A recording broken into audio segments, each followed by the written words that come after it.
आज कपिल शर्मा उसका मजाक उड़वा रहे हैं कॉमेडी के नाम पर। जो आदमी पिछले 3 महीने से अधिक जो है देश के खिलाफ जो एक अन्याय करने वाले लोग हैं, जो उनके खिलाफ लड़ रहा है, एक न्याय की लड़ाई लड़ रहा है, जो बंदा अपने दम पर लड़ रहा है, आज उसका मजाक जो है कपिल शर्मा अभिव्यक्ति की आज़ादी के नाम पर, कला की अभिव्यक्ति के नाम पर जो है इस प्रकार का जो है एक फूहड़पना अपने कार्यक्रम में दिखाने का प्रयास कर रहे हैं। इस टीआरपी की अंधी दौड़ में इस खान गैंग ने हमारे धार्मिक आस्थाओं पर चोट पहुंचाने की कोई कसर नहीं छोड़ी है। एक खान बिग बॉस के माध्यम से हमारी धार्मिक आस्थाओं का जो है मजाक बनाता है, दूसरा खान जो है पीके की जैसी फिल्में बनाकर हमारे आराध्य भगवान शिव को जो है रास्ते पर जो है दौड़ता हुआ और भागता हुआ बेबस निरीह दिखाता है। आज मैं आपके चैनल के माध्यम से चैलेंज करता हूं, क्या ये बिग बॉस की स्क्रिप्ट लिखने वाले किसी और संप्रदाय के जो आराध्य हैं, जो किसी और संप्रदाय के पूज्य हैं, या किसी और संप्रदाय के जो धर्मगुरु हैं,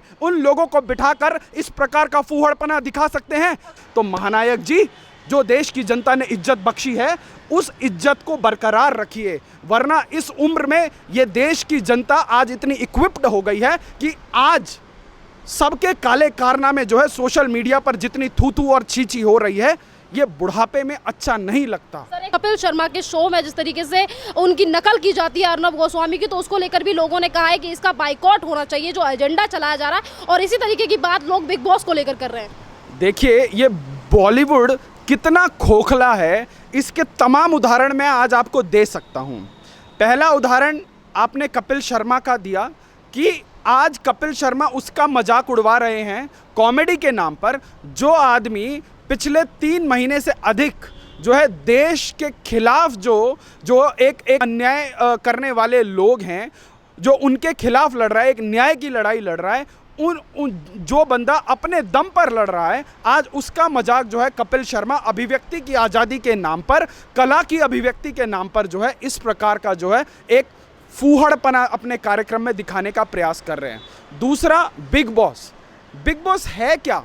आज आपके चैनल के माध्यम से मैं इस देश की जनता से आह्वान करता हूं कि आज जरूरी है, जहां इनको सबसे ज़्यादा तकलीफ होती है, आज इस देश का जो हिंदू समाज है, जो लिबरल हिंदू समाज है, आज देखिए उसकी धार्मिक आस्था पर कैसे चोट जाती है इस बिग बॉस के माध्यम से। कुछ सीजन पहले एक ओम स्वामी नाम का, जिसका ना हिंदुत्व से कोई लेना देना है, वो एक पूरा का पूरा नौटंकी आदमी है। टीआरपी के लिए वो हर चैनल पर आकर कुछ भी बकवास करता है। उस आदमी को हिंदू धर्म का प्रतिनिधि बनाकर उसको जो है उस पूरे बिग बॉस में रखा जाता है, और वहाँ पर उसके द्वारा जो है किस प्रकार का पूरा जो है एक तमाशा चलाया जाता है। ये टीआरपी की अंधी होड़ नहीं है तो क्या है आज? क्योंकि जो हमारा सनातन हिंदू धर्म है, क्या आज ये जो जितने भी हमारे 4 अलग अलग हमारे पीठ हैं, जो हमारे शंकराचार्य हैं, पूजनीय शंकराचार्य हैं, क्या इन लोगों को इस चीज़ का संज्ञान नहीं लेना चाहिए? जितने भी अखाड़ा परिषद बने हुए हैं, क्या इन लोगों को इस चीज़ का संज्ञान नहीं लेना चाहिए? आज राधे माँ को जो है वहाँ पर एक स्क्रिप्ट के हिसाब से राधे को माँ को, सो कॉल्ड राधे माँ, मुझे तो उसको राधे माँ बोलते वक्त भी तकलीफ हो रही है, परंतु मेरा धर्म, मैं एक ऐसे संप्रदाय से आता हूँ जहाँ हमें ये सिखाया जाता है कि यत्र नार्या पूजन्ते रमन्ते तत्र देवता, जहाँ महिलाओं का सम्मान किया जाता है, जहाँ महिलाओं को या देवी सर्वभूतेषु शक्ति रूपेण संस्थिता, मातृ रूपेण संस्थिता कहकर सुबह सुबह पूजन किया जाता है। परंतु आज इस टीआरपी की अंधी दौड़ में इस खान गैंग ने हमारे धार्मिक आस्थाओं पर चोट पहुंचाने की कोई कसर नहीं छोड़ी है। एक खान बिग बॉस के माध्यम से हमारी धार्मिक आस्थाओं का जो है मजाक बनाता है, दूसरा खान जो है पीके की जैसी फिल्में बनाकर हमारे आराध्य भगवान शिव को जो है रास्ते पर जो है दौड़ता हुआ और भागता हुआ बेबस निरीह दिखाता है। आज मैं आपके चैनल के माध्यम से चैलेंज करता हूं, क्या ये बिग बॉस की स्क्रिप्ट लिखने वाले किसी और संप्रदाय के जो आराध्य हैं, जो किसी और संप्रदाय के पूज्य हैं, या किसी और संप्रदाय के जो धर्मगुरु हैं, उन लोगों को बिठाकर इस प्रकार का फूहड़पना दिखा सकते हैं? अक्षय कुमार को लेकर भी लोग इसी तरीके की बातें कर रहे हैं। अब आज जरूरी है अक्षय कुमार की बात करने की।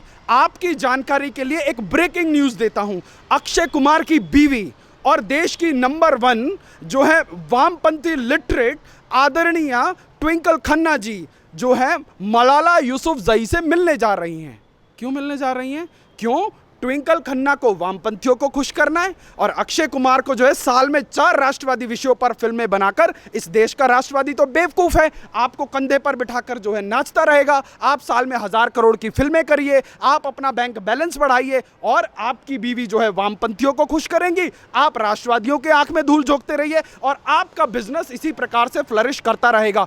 तो आज इस देश के जो सबसे जो हिंदू समाज है, आप उसकी धार्मिक आस्था पर बिग बॉस के माध्यम से चोट पहुंचाइए, फिल्मों के माध्यम से चोट पहुंचाइए, आप वेब सीरीज बनाइए, देश के हिंदू समाज के आराध्यों के ऊपर जो है आप गंदे गंदे गाने बना लीजिए। आप आज देखिए बॉलीवुड के अंदर तमाम वो फिल्में हैं जिसमें जो है आपके भजनों को जो है एक कॉकटेल के रूप में प्रस्तुत किया जाता है और ये गलती हमारी भी उतनी है। क्यों? क्योंकि हम लोग इनके खिलाफ मुखर नहीं हो रहे। पर आज सुशांत सिंह राजपूत की मौत ने इस देश की जनता की आत्मा में एक नया जागरण कर दिया है।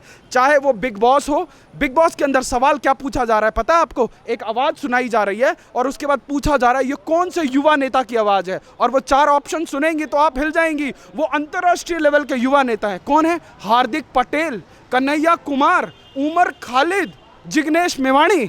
आज देश जानना चाहता है अमिताभ बच्चन जी आपसे, इन चारों चोरों का, चोर बोलूंगा मैं आपके चैनल से, क्यों? ये वही लोग हैं जो देश की राजधानी की छाती में बैठकर मूंग दलने का काम करते हैं, भारत तेरे टुकड़े होंगे के नारे लगाते हैं और क्या बोलते हैं? क्या बोलते हैं कि अफजल हम शर्मिंदा हैं, तेरे कातिल जिंदा हैं।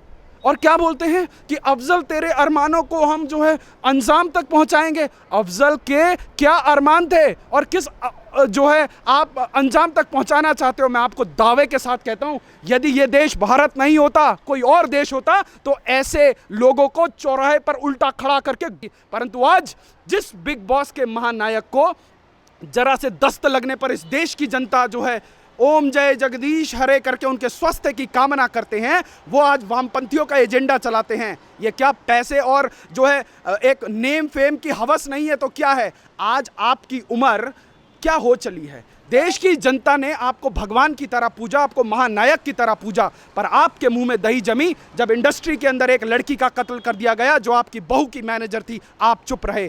आपके ही इंडस्ट्री के अंदर सुशांत सिंह राजपूत को बेरहमी से मार दिया गया, आप नहीं बोले।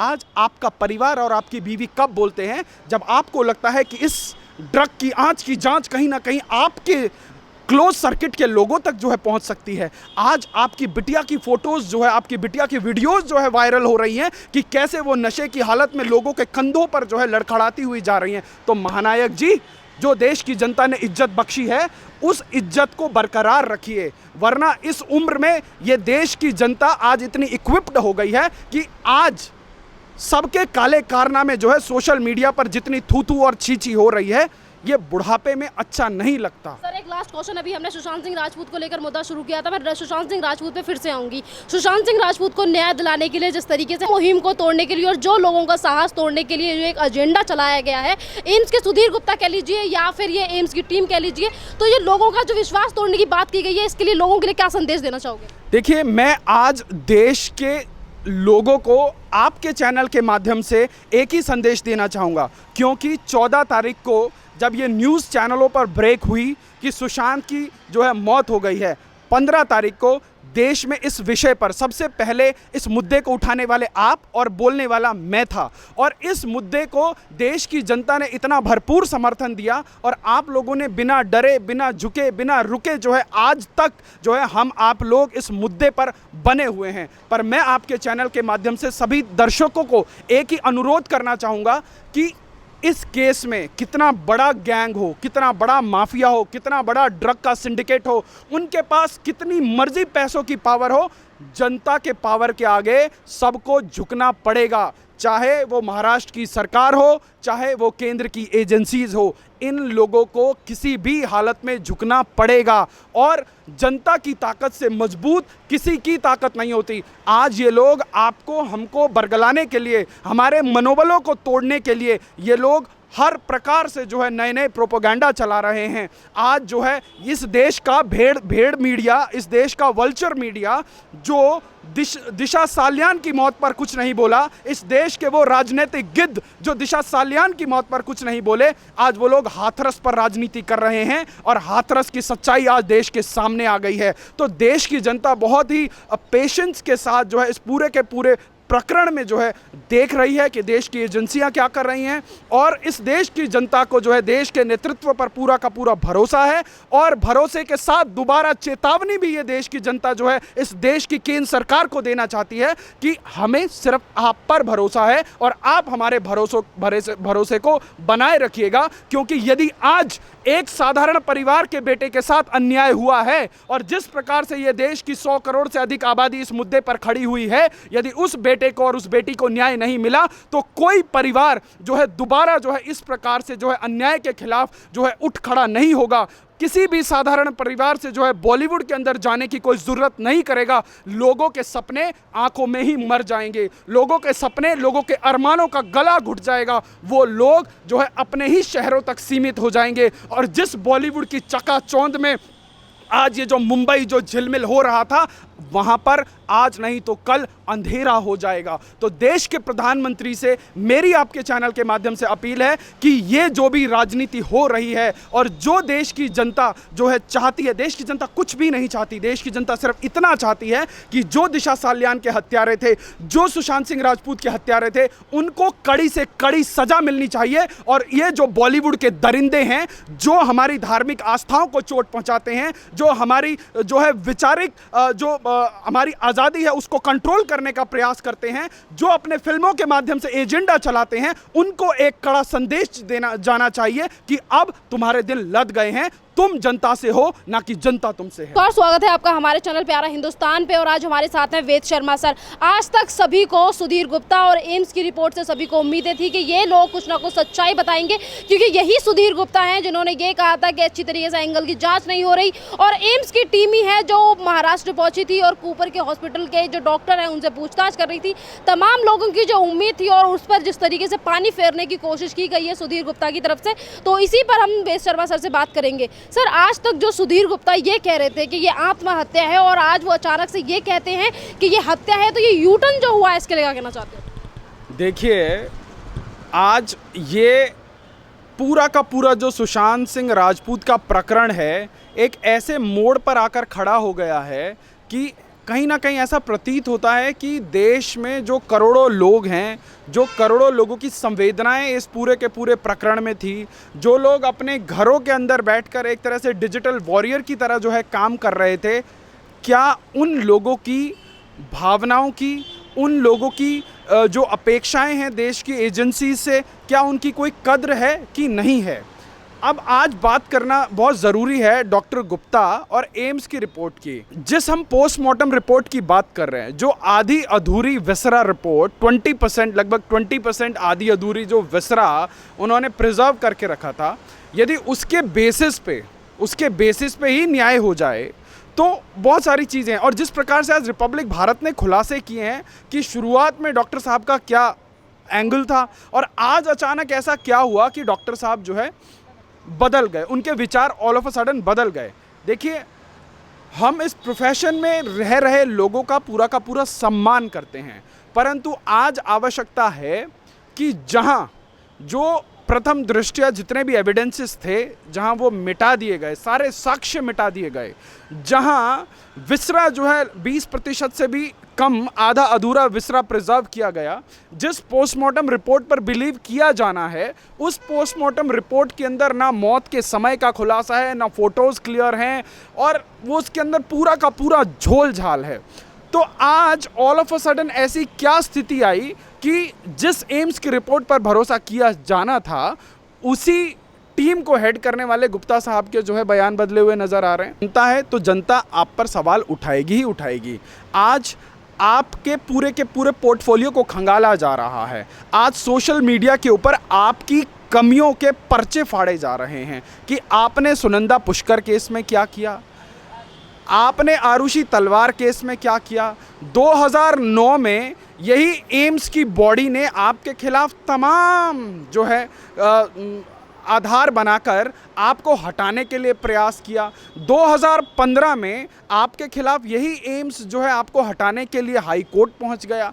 तो ये तमाम सारी चीज़ें हैं डॉक्टर साहब, ये एक ऐसी सिचुएशन थी जहां पर आप अपनी तमाम नाकामियों को एक कामयाबी से जो है लोगों का मुंह बंद करा सकते थे, क्योंकि ये कोई बहुत बड़े सेलिब्रिटी या किसी फिल्म इंडस्ट्री के बिग विग के घर के बच्चे की मौत का मामला नहीं था। ये एक साधारण परिवार के उस होनहार लड़के की मौत का मामला था जिसकी मौत के पीछे पूरा देश शोकाकुल था, पूरा देश आक्रोशित था और पूरा देश जो है इसमें न्याय की उम्मीद लगाए बैठा था, क्योंकि जिनकी सरकार महाराष्ट्र में है उन्होंने तो कमर कस ली कि इस परिवार को, दिशा सालियान के परिवार को न्याय किसी भी एंगल से नहीं दिया जाएगा। पर इस देश को जो उम्मीद थी, इस देश को उम्मीद सीबीआई से थी, इस देश को उम्मीद एम्स से थी और इस देश को उम्मीद उन सभी केंद्रीय एजेंसीज से थी कि जो राज्य की सरकारें 65-70 दिन में कुछ नहीं कर पाई, अब केंद्रीय एजेंसीज तो इसमें कुछ करेंगी। परंतु जो ये बदला सा मिजाज है जनाब का, ये देश के इमोशंस को कहीं ना कहीं, देश के लोगों के संवेदनाओं को कहीं ना कहीं कुठाराघात कर रहा है। तो इसके लिए आपकी आत्मा का जागरण बहुत आवश्यक है। क्यों? आज किसी एक साधारण परिवार के साथ ये हरकत हुई है। भगवान ना करे कि यदि ऐसा ही आपके या आपके किसी नज़दीकी के परिवार के साथ हो जाए तो क्या आपका भी स्टैंड यही रहेगा? आज देश की जनता आपसे यही सवाल पूछती है। महाराष्ट्र में जिस तरीके से ये राजनीति और इस केस को दबाने की कोशिश की गई है महाराष्ट्र सरकार की तरफ से, तो अब संजय राउत सामना में ये लिखते हैं कि सुशांत सिंह राजपूत चरित्रहीन है। देखिए, जिनका चरित्र 2 रुपए का नहीं हो वो लोग अपने मुखपत्र में जो है दूसरों के चरित्र के बारे में जो है फब्तियां कस रहे हैं। जो एक महिला को जो है कितने बुरे शब्दों का प्रयोग करते हैं, सार्वजनिक जीवन में रहने वाले देश की सबसे ऊपरी सदन राज्यसभा में जो है जो अपने आप को देश का लॉ मेकर बोलते हैं, उन लोगों की जुबान, उन लोगों की फितरत कितनी घटिया है। उनके हर रोज़ सामना में लिखे जाने वाले अकड़ जो है देश की जनता देख रही है। और वो लोग कहते हैं कि सुशांत सिंह राजपूत चरित्रहीन था। अब आइए आज चरित्र की बात करते हैं। चरित्रहीन वो होता है जो अपने बाप के जीवन के संघर्षों को 10 जनपद पर ले जाकर नीलाम कर देता है। चरित्रहीन वो होता है जो अपने विचारों के साथ जिंदगी भर जो है लड़ाई करने वाले लोगों के गोदी में जाकर बैठ जाता है। चरित्रहीन वो हो जाता है जो अपने उस महीने भर की कुर्सी के लिए अपने जीवन भर के राजनीतिक आदर्शों और उसूलों के साथ समझौता कर लेता है। चरित्रहीन वो होता है जिसके पिताजी जिसके खिलाफ जीवन भर संघर्ष करते रहे, जिन्होंने तमाम अपमान सहे, वो कुर्सी की जो है एक हवशी पने के लिए जो है जाकर वहाँ पे लंबलेट हो जाता है, साष्टांग दंडवत प्रणाम करने लग जाता है। और ये चरित्र की बात करते हैं, किस मुंह से चरित्र की बात करते हैं आप? यदि आज आप किसी के ऊपर एक उंगली उठाएंगे संजय राउत, तो 3 उंगलियां आपकी तरफ मुड़ेंगी। और आज ये देश 90 के दशक का देश नहीं है कि आपने मीडिया के माध्यम से, अपने सामना के माध्यम से कुछ भी चला दिया और देश ने मान लिया। आपने पिछले 3 महीनों में क्या करने का प्रयास किया, देश की जनता, महाराष्ट्र की जनता भली भांति जानती है। भारत का नाम लिया और आपने आर भारत की भी बात कही कि उन्होंने कहा कि उन्होंने कितने सारे खुलासे किए, तो इसको लेकर जिस तरीके से